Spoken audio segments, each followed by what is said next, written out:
နေပြီးတော့မှလမ်းလျှောက်နေပါတယ်ကျွန်မခုနပဲကြည်ပြကန်နဲ့ထွက်လာပြီးတော့ဒီလမ်းစုံဒီလမ်းလျှောက်လိုက်တယ်ခုဘက်မှာဘာရှိလဲသွားကြည့်ပါမယ်ရှင်နှစ်ဆာလဲအဝါစားထားတယ်ရေလဲပါတယ်ကော်ဖီလဲတောက်ထားပြီးပြီဆိုတော့ဘိုက်ကတော့အခုဒီအေးဆေးပဲဖြစ်နေသေးတဲ့အတွက်သွားကြည့်မယ်ပြီးတော့မှကျွန်မငွေဖျက်ကိုသွားမယ်ပထမဆုံးကကျွန်မ schedule ကဒီနေ့ဟိုတောင်မော်ရွာကိုသွားမလို့ပေါ့နော်ဒါပေမဲ့ခုနက ticket သွားဝယ်တဲ့အခါမှာ ticket ကလူပြည့်နေပြီလို့ပြောတဲ့အတွက်ကြောင့်မလို့ကျွန်မ ticket မရခဲ့ဘူးတော့မနေ့ဖန်တက်ကျွန်မ booking တင်ခဲ့တယ်ပေါ့နော်မနေ့ဖန်ကျရင်နည်းနည်းစောထားပြီးတော့သွားမှာဖြစ်ပါတယ်ဒီမှာတစ်ခုကောင်းတာကြတော့ဟိုဘက်မှာကားလမ်းဒီဘက်မှာလမ်းလျှောက်ဖို့အတွက်နေရာတီးတန့်လုပ်ပေးထားတဲ့လမ်းလျှောက်တဲ့လူတွေနေတဲ့အတွက်ကြောင့်မလို့လမ်းလျှောက်ရတာတော်တော်လေးအဆင်ပြေတယ်ဘက်ကတတားကျွန်မအသွားတော့ကားလက်မှတ်ဖြတ်ပြီးတော့ဖြတ်သွားတဲ့တရားပေါ့နော်အဲ့ဒီတရားကတော့ဟိုဘက်မှာဖြစ်တယ်အခုကတော့ဒီဘက်ချမ်းအပေါက်ကနေမှကျွန်မပြန်ထွက်လာတော့ရှင်ဒီကနေပတ်ပြီးတော့ပြန်သွားမယ်ဆိုလို့ရှိရင်ကျွန်မမနက်ကကားလက်မှတ်ဝယ်ခဲ့တဲ့နေရာကိုပြန်ရောက်မယ်လို့ထင်ပါတယ်ကျွန်မကားလက်မှတ်ဝယ်ခဲ့တဲ့နေရာကဟိုနေရာဖြစ်တယ်ပေါ့နော်အခုကျွန်မဒီဘက်ကိုရှောက်ကြည့်မယ်ဒီဘက်မှာဘာတွေရှိလဲဆိုတာရှောက်ကြည့်မယ်ကျွန်မဒီနေ့အချိန်ပိုနေတယ်ပေါ့နော်ကျွန်မသွားစရာလည်းသိမသိဘူးဆိုတော့လေနော်ဆိုတော့ကျွန်မဒီတိုင်းပဲရှောက်ကြည့်လိုက်ပါမယ်ပြီးရင်တော့ဖျားတွေသွားဖို့စီစဉ်ထားပါတယ်ညနေခင်းမှလည်းသွားလို့ရတယ်ပေါ့ကျွန်မသွားမယ်ဖျားကဟိုတယ်နဲ့နီးတဲ့အတွက်ကြောင့်မလို့ပို့ပြီးတော့အဆင်ပြေပါတယ်ရှင်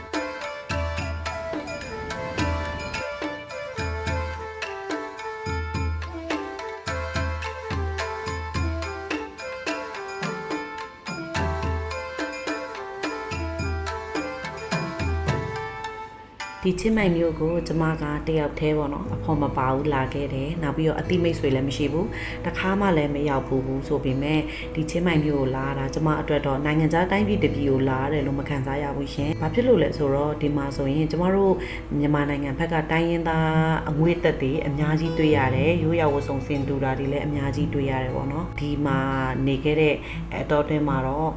မြန်မာလူမျိုးတော့ကျွန်မသိမတွေ့ခဲ့ရဘူးဒါပေမဲ့ကျွန်မစိတ်ထဲမှာအရန်ကြီးဟိုတခြားနိုင်ငံခြားတိုင်းပြည်တစ်ပြည်ကိုရောက်နေတယ်လို့မခံစားရဘူးရှင်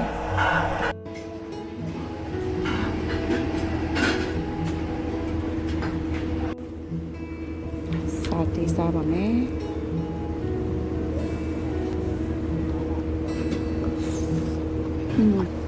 ဘာ60ပါ10ချောင်းကိုဘာ60ဆိုတော့တစ်ချောင်းကို6ဘတ်ပါခอบคุณค่ะကဲစားပြီးပြီဆိုတော့ကျွန်မအခုတကယ်သွားမဖျားကိုသွားပါတော့မယ်ကျွန်မဒီနောက်မှာဝေ့နေတာလည်းတော်တော်ကြာပြီဆိုတော့အခုဖျားကိုသွားပါပြီရှင်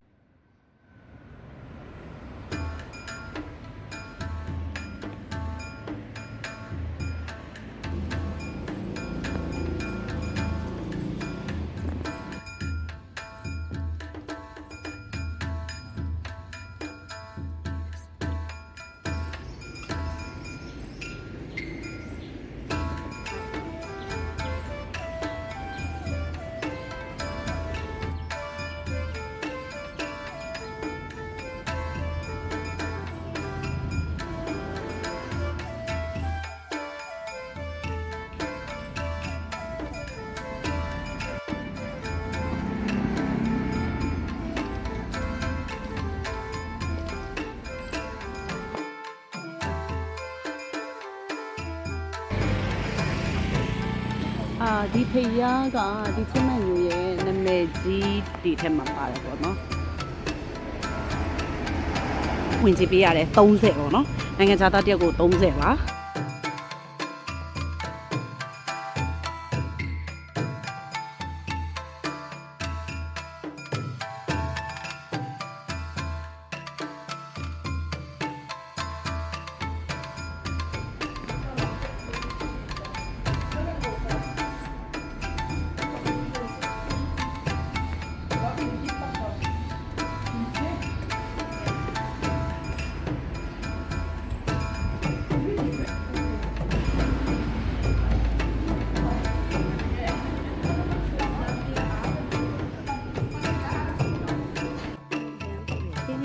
ဖြည်းဖြည်းနဲ့နေရ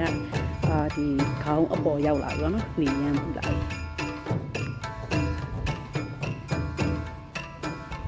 ဆိုကျွန်တော်နောက်တနေရာဆက်ပါမယ်ဒီတက္ကစီလေးငါပြီးတော့ရလမိုလီဆိုတဲ့ဖျားကိုသွားမှာဖြစ်ပါတယ်ကျွန်တော်ဝင်ခဲ့တဲ့ဖျားကလည်းလူရဲ့နာမည်ကြီးဖျားလေးတွေကတစ်စဖြစ်တယ်ပေါ့နော်အခုသွားမယ့်ဖျားကလည်းချက်မှန်ရဲ့နာမည်ကြီးဖျားလေးတွေကတစ်စဖြစ်ပါတယ်ရှင်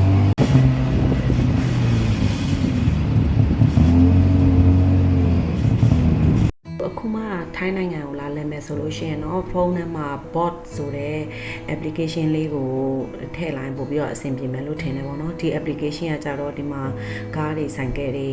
ငှားပြီးတော့သွားတဲ့အခါမှာတော်တော်လေးကိုအသုံးဝင်ပါတယ်သူကကိုသွားမဲ့နေရာ location ကိုအတိအကျလေးထည့်ပေးလိုက်ရုံနဲ့ဈေးနှုန်းမှာအတိအကျပေါ်တယ်ပေါ့နော်ဒီမှာကြတော့တော်တော်များများဒီ application တွေကိုသုံးတာတွေ့ရတယ်ရှင်ဒီ Grab ထက်ပေါ့နော် bot ကိုပို့ပြီးအသုံးများတယ်လို့သိရပါတယ်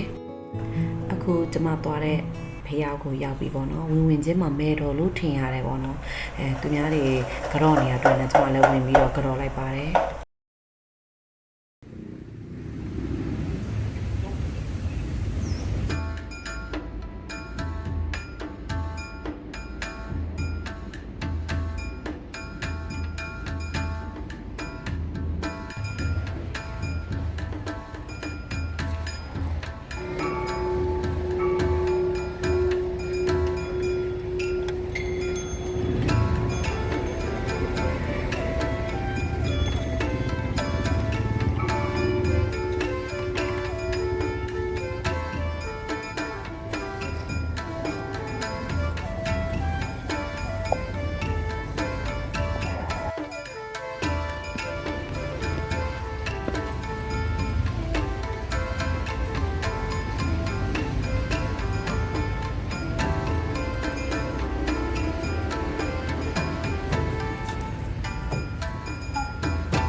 ဒီဝါကြီးတောင်လေးထဲကိုရေထည့်ပြီးရင်ကျွန်မခုနပြသလိုဆွဲတင်သွားပြီးတော့ဟိုးပေါ်ပါသွားပြီးတော့ရေစက်ချတာဖြစ်ပါတယ်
ဖျားဝင်းကိုသွားပါမယ်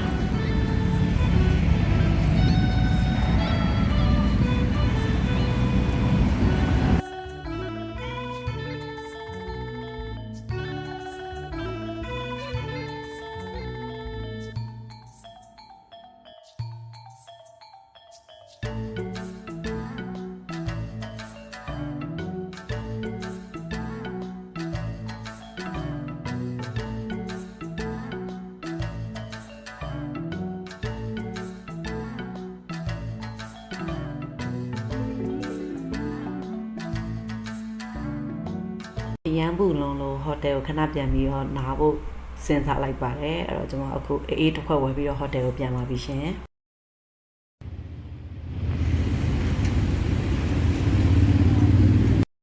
ညနေခင်းနေအေးမှာပေါ့နော်ဟိုတယ်နားမှာဟိုရှောက်ကြည့်ဒီရှောက်ကြည့်ရှောက်ကြည့်ရင်လည်းကျွန်မညနေစာဝယ်ပြီးတော့ဟိုတယ်ကိုပြန်ပါမယ်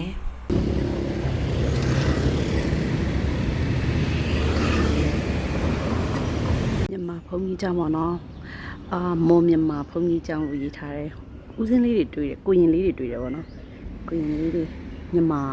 ပင်ကန်းပုံစံနဲ့ကိုရင်လေးတွေပေါ့နော်ကျွန်တော်ခုနဆိုင်ဖို့မကြည့်လိုက်မိဘူးရှင်ရိုးရလို့ပဲရေးထားတယ်မလုံးမောမကြည့်လိုက်မိမြန်မာကျောင်းလို့ရေးထားတယ်ပေါ့နော်ကျမကဒီမှာလမ်းမသိတော့ Google Map ကိုကြည့်ပြီးသွားရတဲ့အတွက်Google Map မှာတော့လမ်းကြောင်းကအရန်ရှင်းနေရှင်အလယ်မှာသူကကျုံးလိုမျိုးကန်ရှိတယ်အဲ့ဒီဟာကိုသူက4000ကြကြတိဆောက်ထားတဲ့မြို့ဖြစ်တယ်ပေါ့နော်အဲ့တော့လမ်းတွေကအရန်ရှာရတာမခက်ဘူးနောက်မြေပုံကိုတိတိကျကျလေးကြည့်ပြီးသွားမယ်ဆိုလို့ရှိရင်အထင်ကြီးရနေရာလေးတွေကိုလည်းသွားပြီးတော့လက်ပတ်နိုင်တယ်ပေါ့နော်အမှန်မှာရက်ကြကြလေးနေပို့ပြီးအဆင်ပြေတယ်ကျမအချိန်မရှိရတဲ့အတွက်2ရက်ပဲနေခဲ့ရပါတယ်ပြီးတော့ကျမဖန်ကောက်ကိုတက်ခဲ့တာဖြစ်ပါတယ်ရှင်ကျမမနက်က breakfast စားခဲ့တဲ့ဈေးပါညဘက်မှာလည်းတော်တော်လေးစီပါတယ်ညစာဝယ်ပြီးတော့ပြန်ပါပြီရှင်အားလုံးကျေးဇူးတင်ပါတယ်နောက်ထပ်ဗီဒီယိုသစ်လေးမှထပ်ပြီးတွေ့ပါမယ်ရှင်